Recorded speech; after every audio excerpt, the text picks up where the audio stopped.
see if I check my, it's 64 Fahrenheit out there right now, but it's very humid. But that's just because of the rain we had overnight. Yeah, we have 50s here. So, but it's raining. And humidity is 99%. So, yeah, that's exactly where we are. Is in 99%. You can go with a cup like this, and you have a cup full of water. Just kidding, guys. Hi, Andrew. Hey, welcome. It was cat herding. Two people showed up to the teams. Yeah. Yeah. Me too, Robert. If it makes you feel any better, me too. This is why I hate teams. So anyone else showing up there, it's like, oh well. I don't think I can do 2 sessions at once. So yeah. Hopefully they'll see their Google invites for today. So you just sent them again, so yeah. Well, I can hope it comes through for about the 20th time. So how many signed up for this? 19, 20 for this session, about the same for the evening. Okay. Apparently some of you guys in the US like to get up early. Yes. Awesome. Rainy in the weekend. Okay, we'll give it a 1 or 2 more minutes for people to be able to sign in. And while we're doing that, I'm gonna share my screen. So hopefully this will start to show up correctly. I'm gonna try to close anything else that might make noise. Since we are recording this, I hope that's okay with everybody. Can everybody see the screen okay? Yes. Really good. I think I'm going to try to, well, somebody else just joined in Teams. Sorry, dude. Oh, well. Frustrating. Okay. Well, welcome everybody. We'll go ahead and get started. So we'll edit the video to start from roughly here. Today, we're going to be looking at the Flow Leadership Services. The webinar is being recorded, so I hope that that's okay with everybody. And I'm going to have the chat session up. So if people wish to ask questions, feel free to ask those in the background on the chat. Hans is going to present today, so I've put him on the spot. And my name, by the way, is Andrew Coleman, and I'm one of the co-creators of Flow. Been working with this for a long time. And I'm really happy that you guys could join us today, and happy that everybody is here. Hans, go ahead. You can introduce yourself, and then we'll dive in to the presentation. Yeah, thank you so much, Andrew. So my name is Hans Gillier, and I'm currently in Stockholm, Sweden, doing this webinar. I've been working with Flow for quite some time as well, certifying to certified Flow coach level, and been working a lot with Andrew the last couple of years to build a couple of services based on the Flow leadership framework. And I'm going to present this to you, and feel free to jump in with any questions you have during this presentation, or just write a question in the notes. So Andrew can actually in the chat, so Andrew can jump in with those questions. Yes, excellent. Let's start.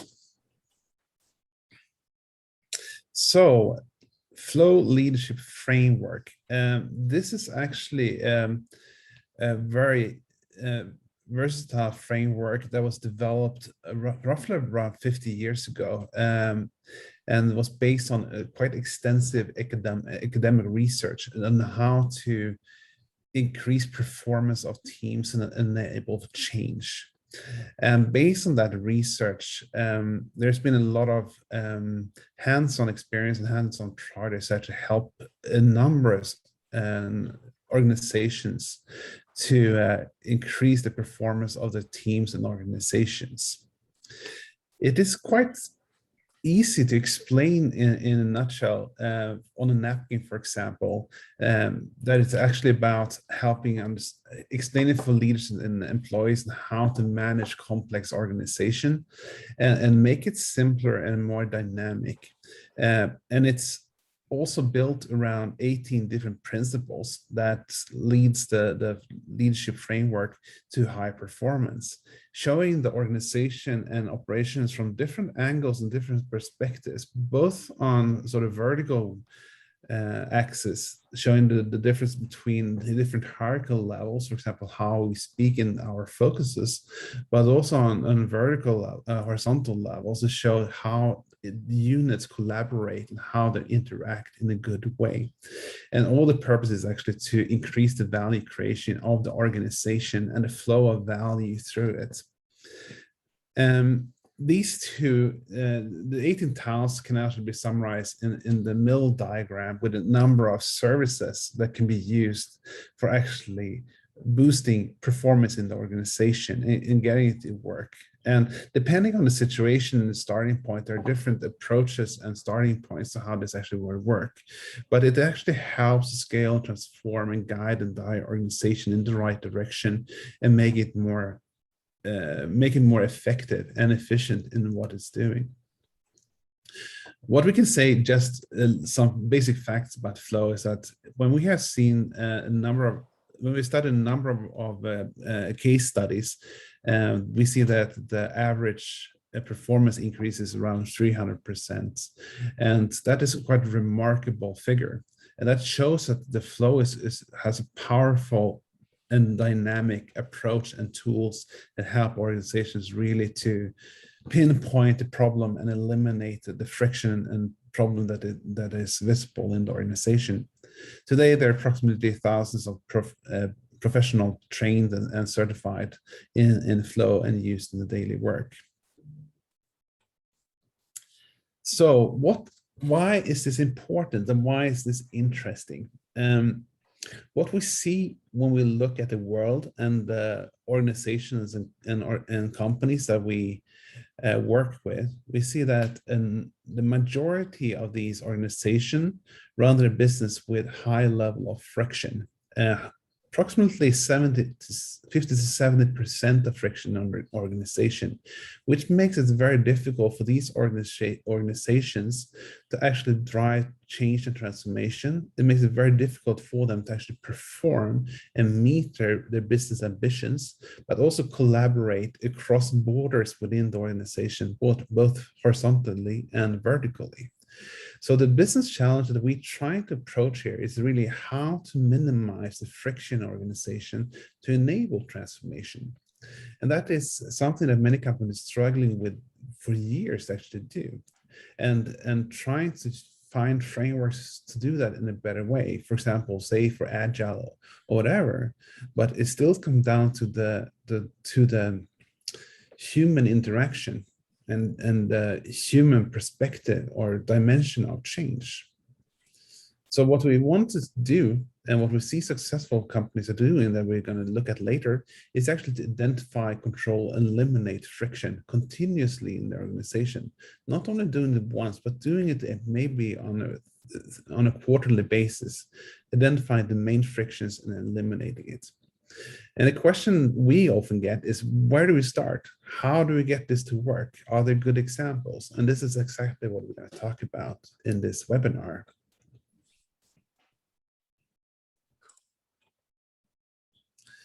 So what is flow all about then? We talked about creating, removing friction and enable change, performance in the team's collaboration. So if we look at the mission statement of Flow, it's actually creating sustainable high performance for individual teams, products, and organizations. Because organizations are quite complex, they can actually be broken down into products, teams, and individuals. And all of these 4 different dimensions need to go together. They need to have the same objectives and vision and actually support each other. They have different prerequisites and different views on things, but in the end, all of these 4 areas have to be addressed. And by doing that in a good way with the Flow framework, we see that we can reduce friction significantly, and that will actually boost the value creation and enable transformation and change collaboration, which will enable business growth. So the Flow is actually about increasing business growth and making that possible in these very complex organizations that we often see.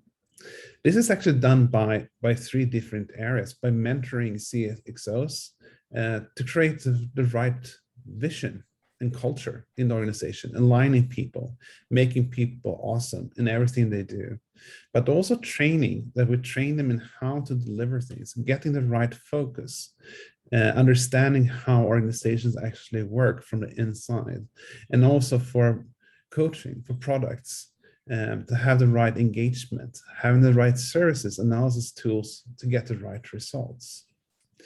And Flow is actually one of the most well-known frameworks out there. And there's been a couple of books written about this. And I beg you I hope you can download Ted and Andrew's book about Flow. That is Amazon bestseller in this area. So we're going to go into a little bit more example how this actually work in practice. So yeah. So how do we actually define business effectiveness? That is, I think, is one of the key questions that we have when we start looking at boosting performance in an organization. The way we define it is actually how much resources is needed in the organization in terms of cost, processes, tool, employees to actually reach a business goal, which can be defined as vision, ambition, and objectives of the firm. So the more resources you need to reach the goal, the less effective the organization is, and vice versa. If you have lower amount of resources needed to reach the goal, then you have higher business effectiveness in the organization. And obviously there are challenges in these areas, because in some organizations we see that there are lacking a clear vision and objective in how things are governed in organizations, and also how the resources are used. But what we see in organizations based on this 50 years of experience is that there's another factor here as well, and that is the friction. And the friction has the function of actually reducing the effectiveness of the resources. So the higher the friction is in the organization, the more resources needed to actually achieve the goal to reach business effectiveness. And in some organizations, we see that the friction is more than 50%, meaning that twice as many resources is needed as the necessary to actually reach the business goal and make it efficient. You can also say that 50% of the money spent in the organization for operations is actually going to waste, because it's actually constituting the friction of that equation. But friction is something that's natural in all organizations, and we see it everywhere. And it actually increases over time when there is high level of complexity or confusion in the organization itself. But we can see it in other areas as well, in because of product management, portfolio, organization, governance, knowledge, innovation, structural friction, and leadership. And Flow actually summarizes most of these frictions and helps the organization to identify and eliminate the friction to increase the business effectiveness in the organization itself. We have a question from Mark. Yes. And Mark is asking, would we consider required or forced multitasking as friction? We know it reduces efficiency. Yes, I think so. I mean, I think that in most organizations, multitasking is something that is not really working that well, and that will increase friction in the organization. So I think that is absolutely a correct observation.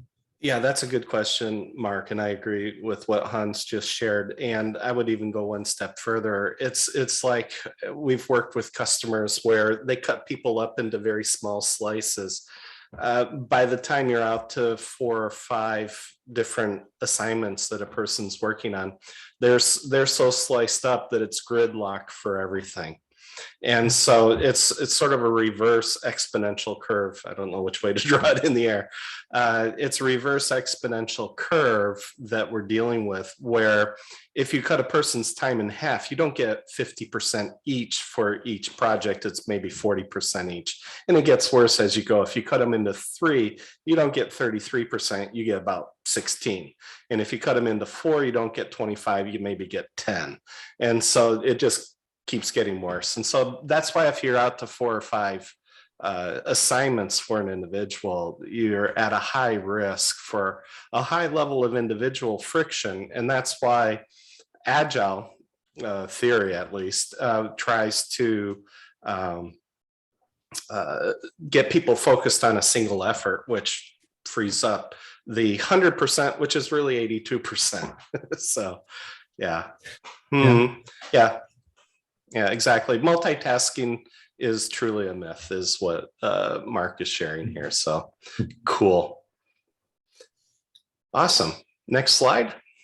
Yes. So what is the effects of flow really when we've done this with numerous projects and organizations?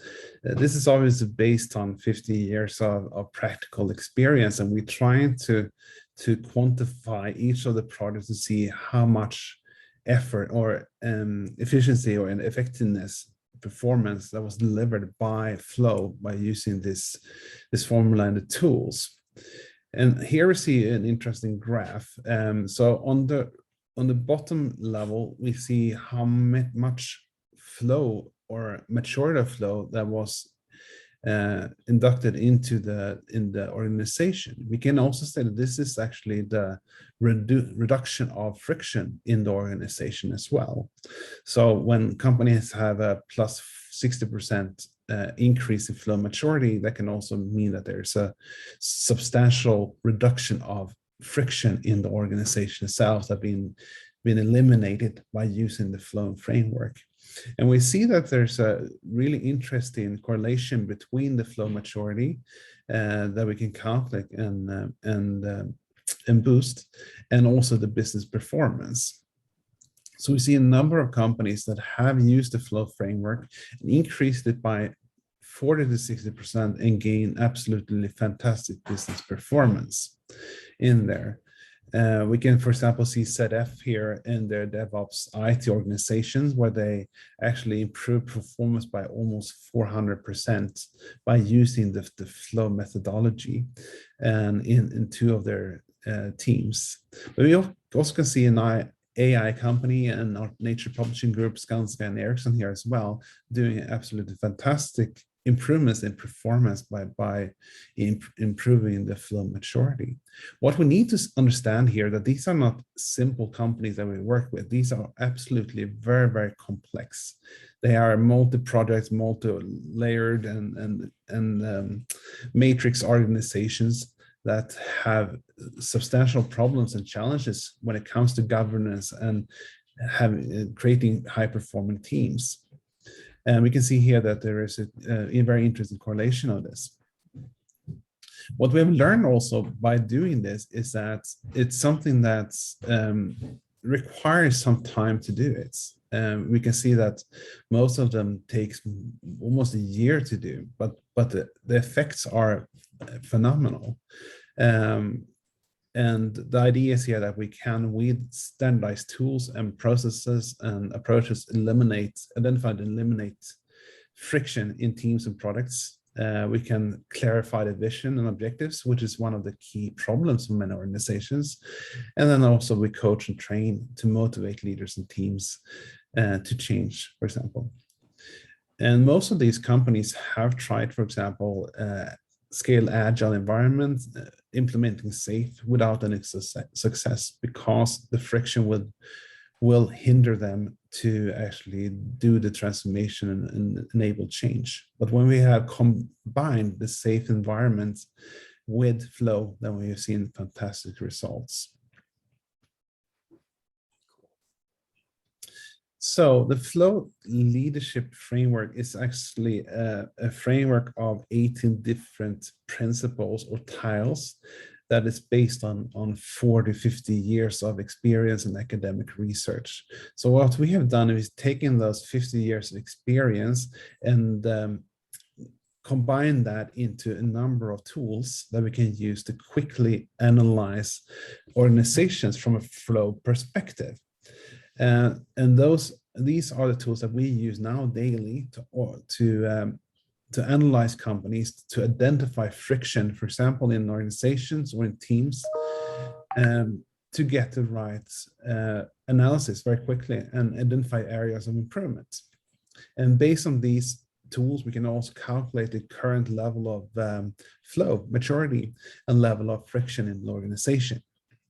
So the first one is a flow maturity assessment. This is an overall assessment that we do for a whole organization or unit or division to actually identify the level of friction and maturity in the organization. And this is done mainly by doing surveys, workshops, and interviews to see exactly where the friction is in the organization.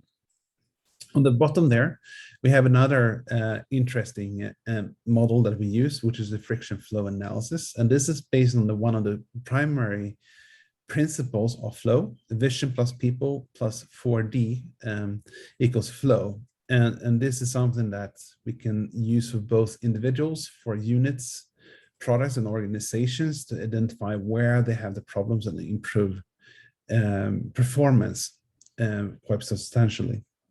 The middle one is a little bit different. This is mainly a method that we use to identify what is most important in the organization itself.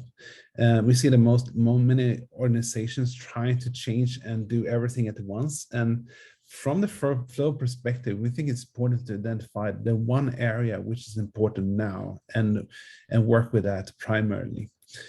We can see that when organizations trying to prioritize the current portfolio, we said that almost 30% of the business products initiatives have no or little value or contribution to overall objectives and vision itself, meaning that 30% of the investment are pure waste.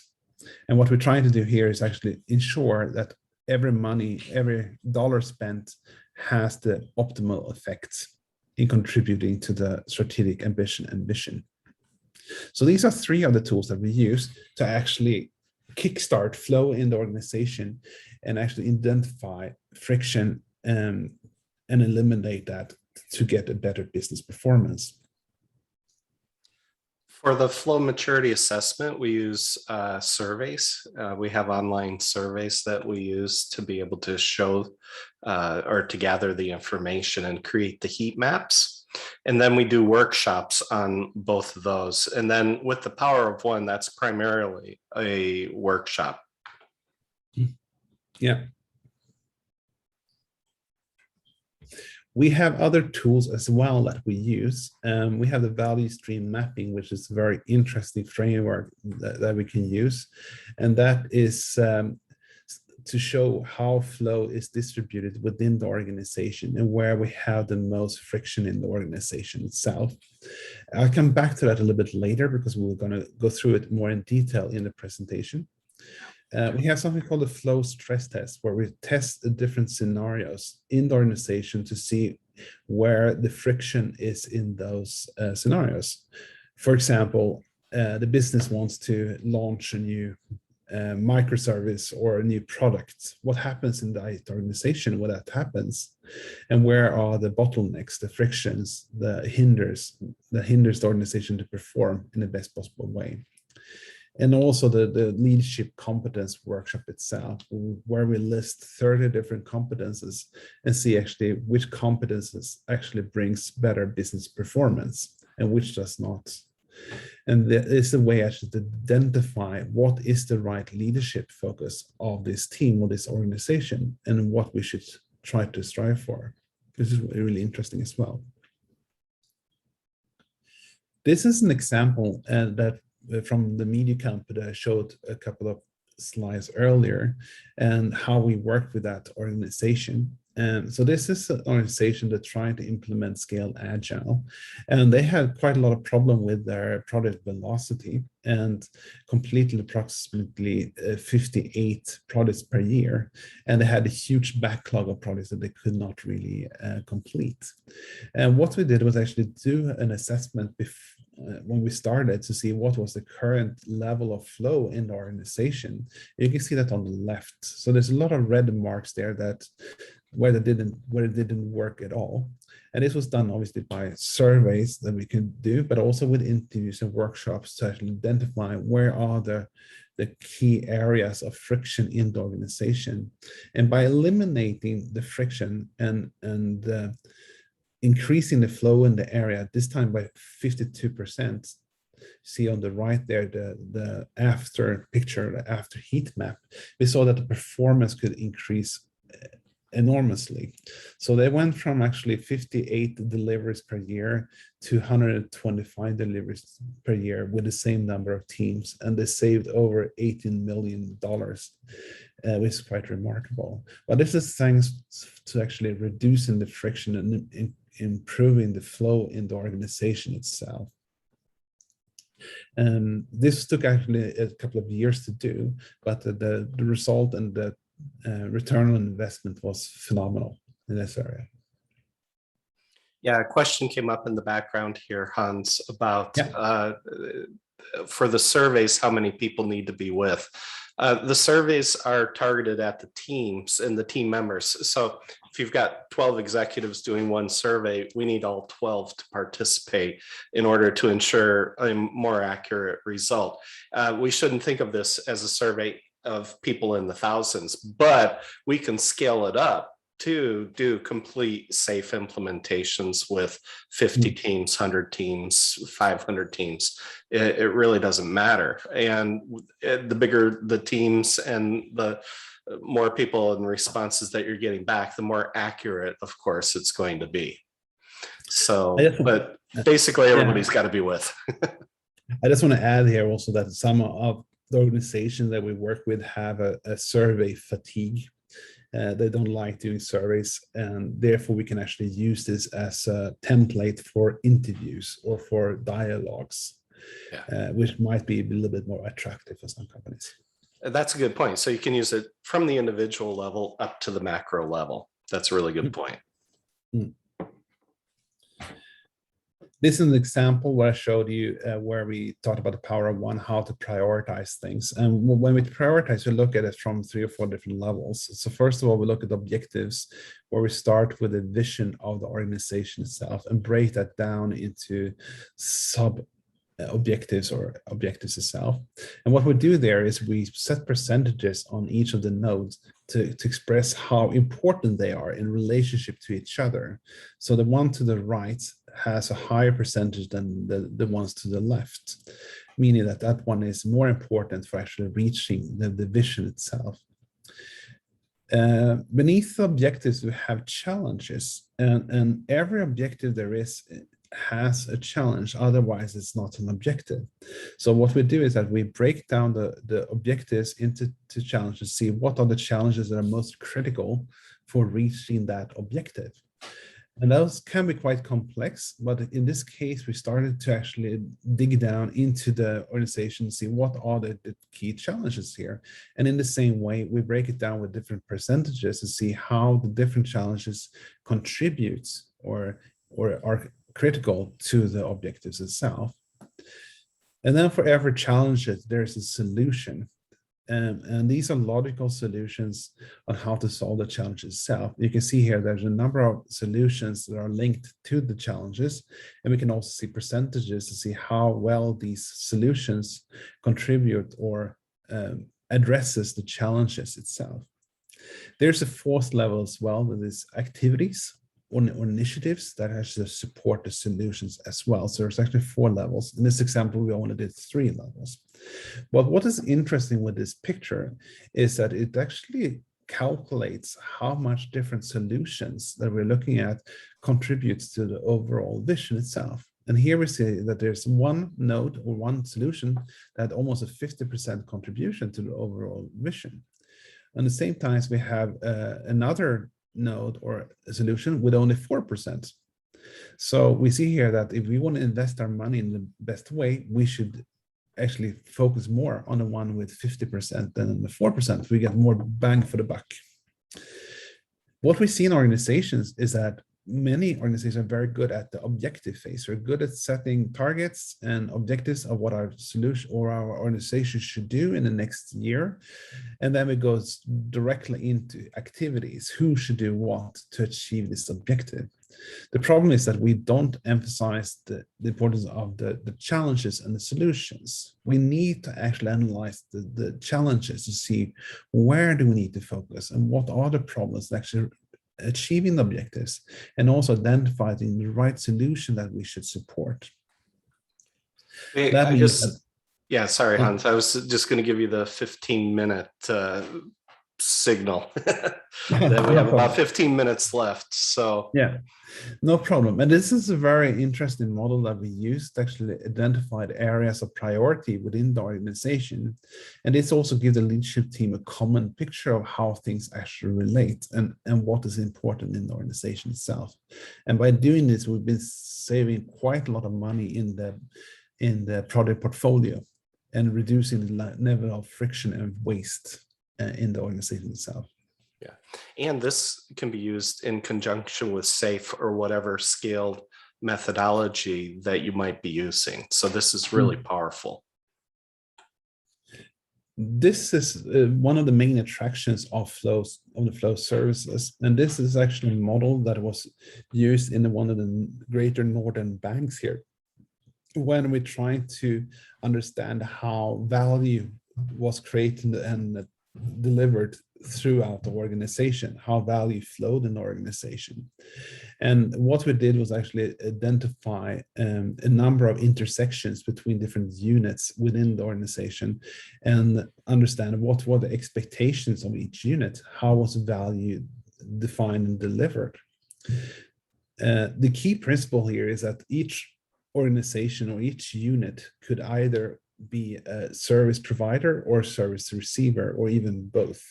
And what we're trying to understand is how the service receiver gained value from the service provider, in a sense, and actually making that quantitative and from a 1 to 7 scale. So we define value as the service provider's ability to meet the service receiver's expectations, meaning that there's low friction in that collaboration and that flow actually flows freely from one unit to the other. There were occasions where there were quite low flow or low value creation, where there was very difficult for the service receiver to get their expectations met, and that something else was delivered that was no value to them. And there, in these cases, there are high level of friction and areas that needed to be addressed and worked with. And this is how we work with value stream and how value stream mapping to actually understand how each unit contributes to value in the value stream to the receiver and to the whole chain itself. So what we do here is that we do the mapping to see how they relate to each other, how value is distributed, and can based on this model identify areas that needs to be improved with the other flow services to actually boost performance in the whole value stream itself. And this chain itself, when we did this, we can actually say that the result was 25% increase in value creation towards business with 3% reduced IT costs over 12 months, which was a fantastic result. And I think that the most important result was also the change in culture between different units and between IT and business in this case. It went from a blame game where they blamed each other for for not being able to perform and not delivering value, not understanding what they actually wanted and what they should deliver, to actually focus on a common business development and common business focus with a common business focus. They actually start talking to each other about the right things and seeing that both of them had a responsibility for actually building and delivering value to business, which was quite remarkable. So when we did a survey afterwards, a huge majority of business thought this was the best way of actually improving the collaboration between IT and business. And it helped them a lot to improve their business performance. In the way of a quick commercial, we're planning on having a follow-up webinar to dive deeper into this portfolio level value stream dashboard so that you can see some of the things that are behind it, how you get to these numbers. And so we're planning on doing that in the end of November. So we'll keep everybody in the loop, and you'll see those advertisements coming out in about 2 weeks for that event. So it'll be a deep dive, whichever direction it is. It'll be a deep dive on this dashboard. Yes, definitely. Definitely.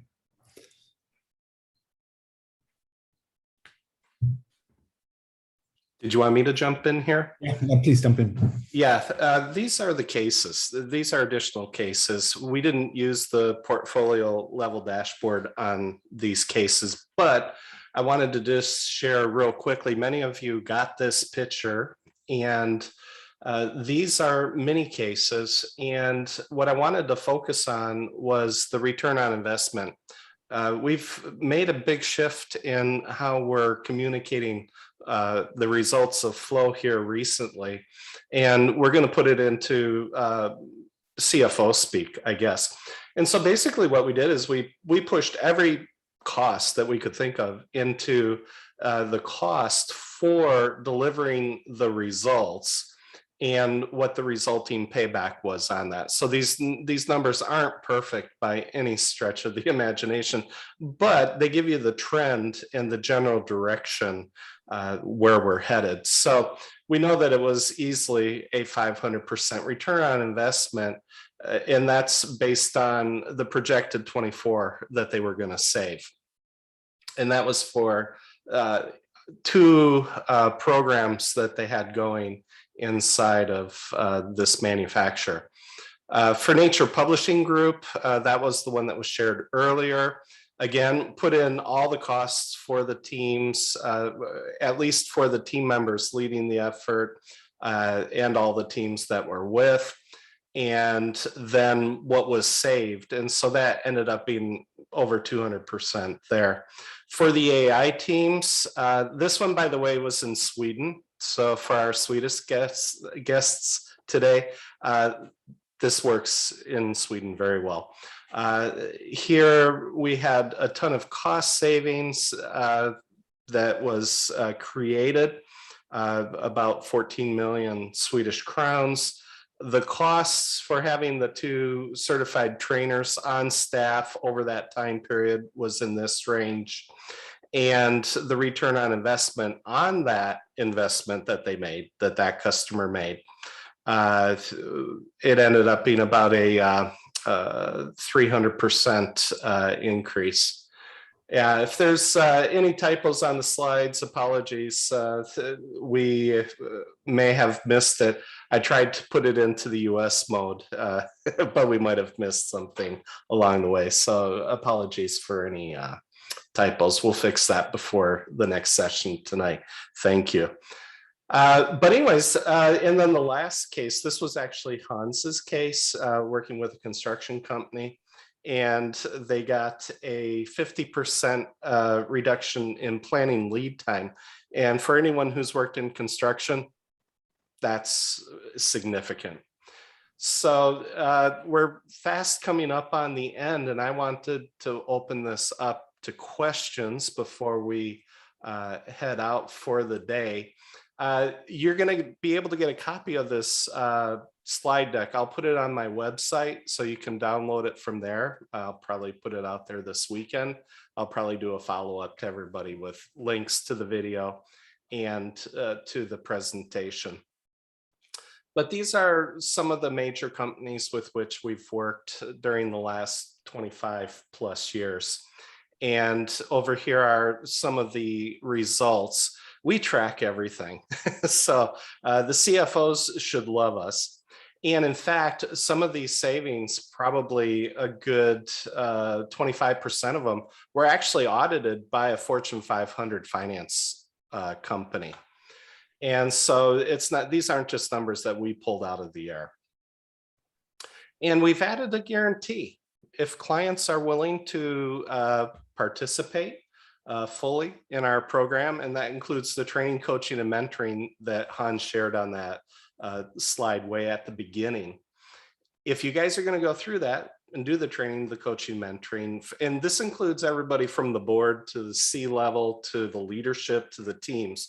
If you guys are going to play ball, we'll guarantee that we know that whatever you invest in flow, you're going to get double back at minimum. And we've been doing this for so long that we're very comfortable making that guarantee. Of course, if they choose not to participate, we can't do much about that. But the ROIs that we shared, that was on the previous slide and on the graph and in some of the customer examples that we've shared along the way. So basically, this is what I think what we had for today. For this presentation, I put myself and Hans's contact information. Thank you, Hans, for sharing today. This was excellent. And thank you for the proofreading that came across in the background via direct message. Appreciate that. And right now, we'll just open it up to questions. If anyone else has any additional questions about what we've shared today, you can open up your mics and ask. We've got about 3 minutes left, so don't be shy. Andrew, thank you for hosting this. This was very interesting, and I'm looking forward to. Hopefully, I can get to that deep dive.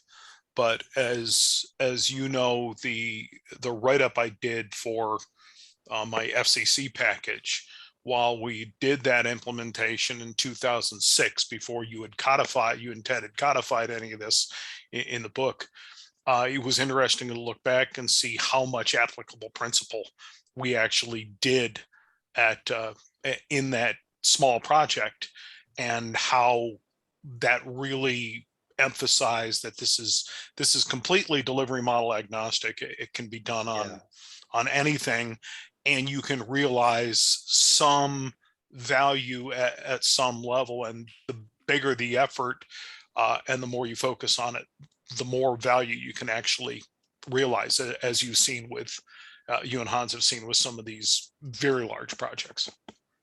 Excellent comment. Thanks, Mark. Other comments or questions?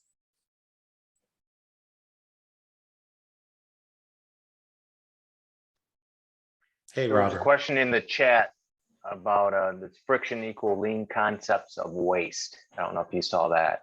I missed that one. Yes. Thank you, Ioannina. I probably just slaughtered your name. Sorry. Friction, lean concept of waste. Yeah, partly. Yeah. That would be a good description of that. I would go along with that.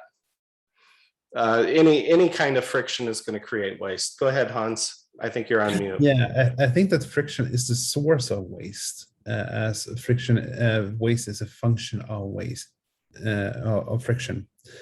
So I think that by addressing the friction in the organization and the challenges in collaboration and leadership and governance, we can actually start eliminating the waste in the organization quite effectively. So it's a way to actually understand where the waste actually comes from. Excellent And question. I would add that, when I saw that question, the concept of waste elimination is really focused on activities. wasteful activities.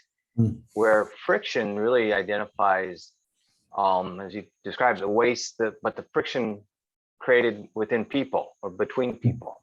Hmm. And in both the tools are important to improve the organization. And so I do see it one more people-centric versus activity-centric. Very But true. they've got touch points as you've noted, and it all ends up as that classic muda that you want to get rid of, to the point where it costs you more to get rid of it now than the value it brings back, which is the classic Japanese waste reduction model. Yeah, exactly. Cool. Hey, we're at 3:45. Thank you very much. And if you want to hang around, Hans and I will hang out and answer any additional questions, or we can continue to have a conversation if you'd like. We promised 45 minutes, so the official part of this presentation is done. And I think I'll just let it continue to run for a little bit. I've got time that I can hang out, and but this is the end of the official presentation. Thank you everybody for being here today. Really appreciate it. And thanks again, Hans, for presenting. Great job. And we look forward to seeing many of you at the next webinar. So thank you very much. And now we'll just open it up to comments and questions. Thanks, Jay.